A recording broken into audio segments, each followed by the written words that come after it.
Hi, I'm Christine Benz from Morningstar.com. What should you look for in your forever home? Joining me to discuss that question is Elise Glink. She's CEO of Best Money Moves, and she's also author of a new book, 100 Questions Every First-Time Homebuyer Should Ask.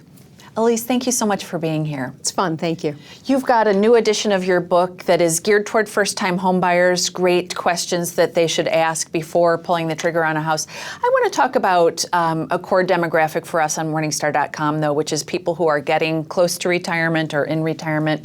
And for a lot of people at that life stage, they're really thinking about, well, should I stay in this home or should I move to a different home where I maybe can stay throughout my retirement years? So let's talk about this idea of a forever home. First of all, is there such a thing as a forever home? I think the word forever is different for everybody, right? I've been in my house for almost 25 years, and to some people that is the forever home. Right. And it might be my forever home. But I also think that when you're starting to think about retiring, what we mean also by forever home is where is this going to be the place that you spend most of your retirement years? So one of the interesting things about the baby boomers is they started doing re-retiring. So the kids were gone, they retired, and they were like, oh, I'm going to move to the mountains. And then it was like, oh, 5 years later, I'm going to move to the beach. And then 5 years later, maybe their millennial children were giving them grandchildren. Oh, and Susie's over here in Boston now. I'm going to go to Boston. Yeah. And Susie moved back home. And, so you have to kind of think about where are you going to be for sort of these 10 to 15 years before your kids have grandchildren or give you grandchildren. Or if you don't have kids, where are your friends going? Because this is the other side of it. We're seeing that you may not have grandchildren or fewer grandchildren. Not all of your children may have children. Right. You may have grand dogs, like my neighbors do. But you may want to retire near where your friends are. And so we're seeing a real trend towards people retiring in clumps. Like they're all going to move out of this place, this town, and they're all going to go over here to this mountain town together. And then they go over here to this, villa in wherever.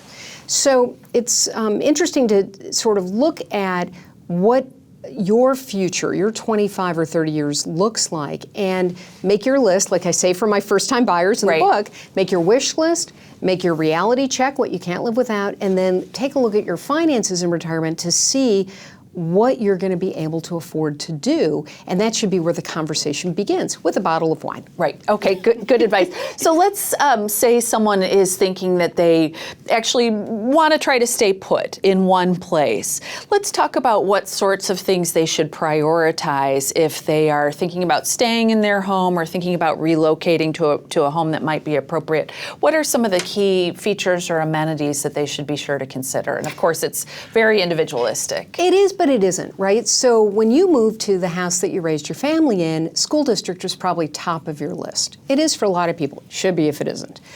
But when you're thinking about your forever home, school districts are a lot less important. Not because your property isn't going to appreciate in value. If this is your forever home, you may say, I'm pretty much dying in this house. You don't care as much about that. Appreciation. You don't. You care because you always care, but you really don't care in terms of sending your children to the schools and what's happening there. So as long as the school districts are fine, you really want to probably put health care and access to health care, access to public transportation. Maybe it's single level living.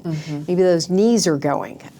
You want it to be safe. You want to be safe. You want to have a community that's important to you, and that might be a 50-plus community. The Sun communities that are out there. Pulte has done a wonderful job with those. They're very, very popular.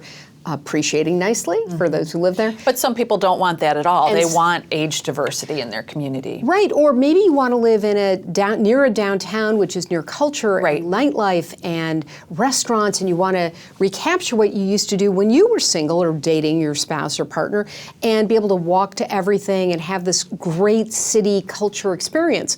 Or maybe you want to live in the middle of an island, far from everybody. But whatever's important to you, that has to go down on your wish list. And then the reality check is, okay, but you do have to think about aging in place, what that means for the amenities in the house itself. Maybe it's extra wide doorways, the single level living, an extra room for a possible caretaker down the line, extra room for maybe visiting children and grandchildren.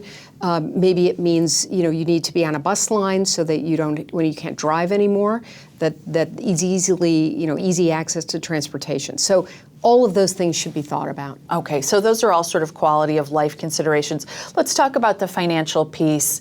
Some people have significant home equity. Should downsizing be sort of in their sights as a way to enlarge their investment portfolio while potentially getting them into a more size-appropriate home? So size appropriate is really interesting. The baby boomers have expanded their retirement In homes. retirement, they're getting bigger. They're getting bigger. They're buying bigger houses with more square footage. I'm not quite sure why. So this whole downsizing thing is interesting. I do think at some point in time, your forever home will be smaller than the 4,500 square foot house you might be living in today. And I do think that's what you're referring to, and I think that's appropriate. You just want less to take care of. Right. For some people, though, what they're doing is buying condos, and then they just want to travel in retirement. So a single family house, there are a lot of things to worry about in terms of maintenance. That's why maintenance-free communities are so nice. Some people just want to be in a condo or an apartment, lock the door, and take off. Right. So I think that all of those are considerations as well. The downsizing thing is interesting because, in terms of saving money, where you've been living the last 20 years, and this is actually a problem, a structural problem we're seeing in the real estate market right now, which is not enough homes in the market. People like me, whose kids are now just flown the nest, we should be downsizing or moving and leaving our homes, but it's so darn cheap to live there, Christine. The mortgage rate I have is so cheap, the amount I have to pay is so inexpensive. Yes, real estate taxes are high, but if I sold and moved to a smaller place, I'd probably pay the same or more and get less for my money. And so I think we're going to be seeing more people age in place simply because it's more advantageous. So if that's going to be the case, and you like where you live, then you have to think about renovating your home to accommodate the sort of creaky knee syndrome. Your needs as they unfold. Yes. Okay, Elise, always great to get your insights. Such an important topic. Thank you so much for being here. Thank you. Thanks for watching. I'm Christine Benz for Morningstar.com.